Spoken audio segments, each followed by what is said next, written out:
KS Lakshmanarao peoples ఛానల్కి స్వాగతం. ఈ వారంలో ఆంధ్రప్రదేశ్లో ఉద్యోగుల్ని ఉపాధ్యాయుల్ని రిప్రజెంట్ చేసేటటువంటి 2 సంఘాల సమావేశాలు జరిగినాయి. ఉద్యోగులు ఉపాధ్యాయులు జేఏసీ, దానికి ఇప్పుడు విద్యాసాగర్ గారు అధ్యక్షులు. ఆ జేఏసీ సమావేశం జరిగింది. అలాగే రెవెన్యూ సంఘాలని ఎక్కువగా రిప్రజెంట్ చేసేటటువంటి బొప్పరాజు వెంకటేశ్వర్లు గారు అధ్యక్షులుగా ఉండే జేఏసీ సమావేశం కూడా జరిగింది.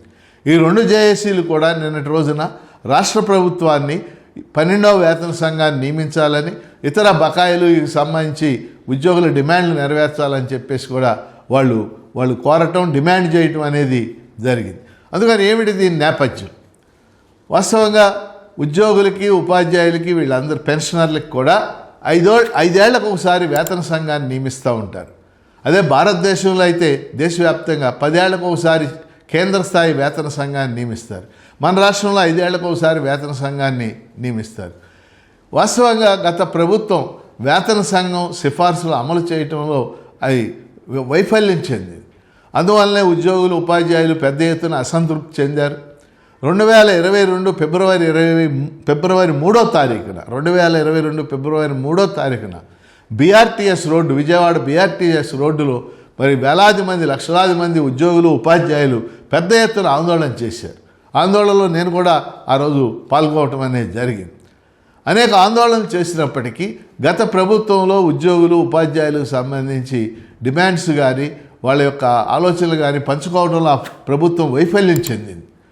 దాని వాటమిలో అంశాలు కూడా ఉన్నాయనేది మనం గుర్తుంచుకోవాలి. కూటమి ప్రభుత్వం ఏర్పడి ఇప్పుడు మొన్న జూన్ 12 నాటికి 2 ఏళ్ళు గడిచాయి. వాస్తవంగా 11వ వేతన సంఘం యొక్క సమయం 2018లో 11వ వేతన సంఘం నియమించారు. 2023తో దాని కాలపరిమితి 5 ఏళ్ళు అయిపోయి ఏదో సిఫార్సులు చేసింది. వాస్తవంగా ఇప్పుడు 12వ వేతన సంఘాన్ని నియమించాలి. అది కూడా 2 ఏళ్ళు గడిచిపోయింది నియమించాల్సిన కాలం జరిగి. అందువల్ల ఇప్పుడు ఈ ప్రభుత్వాన్ని, కూటమి ప్రభుత్వాన్ని ఉద్యోగులు ఉపాధ్యాయులు పెన్షనర్ సంఘాలన్నీ కూడా కోరుతుంది 12వ వేతన సంఘాన్ని నియమించాలి. 12th పిఆర్సీ అంటారు వాళ్ళ భాషలో. అలాగే 12వ వేతన సంఘం నియమించి అది నివేదికలు ఇచ్చేలోగా ఇంటర్మ్ రిలీఫ్ అంటారు, ఐఆర్ ప్రకటించాలి. హేతుబద్ధంగా ఉండేటటువంటి ఐఆర్ని ప్రకటించాలని చెప్పేసి, ఇంకా కొన్ని సంఘాలు అయితే 29% దాకా ఐఆర్ ప్రకటించాలని కూడా కోరుతూ ఉన్నాయి. అట్లాగే ఉద్యోగులకు ఉపాధ్యాయులకు పెన్షనర్లకి బకాయిలు దాదాపు 25,000 కోట్ల బకాయిలు ఉన్నాయి. అవి దశల వారీగానైనా కొన్నిటిని చెల్లించాలి. అలాగే ఇంకా కొన్ని పనులు ఈజీగా అయిపోయేవి కూడా ఉన్నాయి. ఉదాహరణకి 2003 డిఎస్సి ఇతర ఉద్యోగులకి మరి మెమో నెంబర్ 57 ప్రకారం పాత పెన్షన్ అమలు చేయాలి. మొన్న అయిపోయిందని కూడా అన్నారు, కానీ దానికి సంబంధించి మరి క్యాబినెట్లో అప్రూవల్ ఏమి జరిగినట్టుగా అనిపించడం లేదు. అలాగే కొన్ని తరగతుల ఉద్యోగులకి 62 ఏళ్ళు అమలు చేయాలి. ఇలాంటి అనేకమైనటువంటి కారుణ్య నియామకాలు ప్రధానంగా ఇవన్నీ కూడా అమలు చేయాల్సిన అవసరం ఉంది.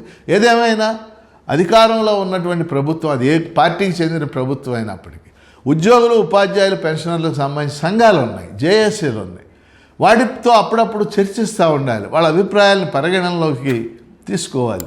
ఎంతవరకు చేయగలం, ఏం చేయగలం, ఇవన్నీ చర్చించినప్పుడు మాత్రమే ఒక ఉద్యోగులకు ఉపాధ్యాయులకు రాష్ట్ర ప్రభుత్వానికి మధ్య ఒక సుహృద్భావ వాతావరణం ఉంటుంది. కాబట్టి ఆ విధంగా చేయాలని, ముఖ్యంగా 12వ వేతన సంఘం నియమించాలి, ఐఆర్ని ప్రకటించాలనేటటువంటి డిమాండ్ని ప్రభుత్వం ముందుకు తీసుకెళ్లాలని చెప్పేసి ఈ సందర్భంగా ప్రభుత్వాన్ని కూడా నేను కోరుతున్నాను.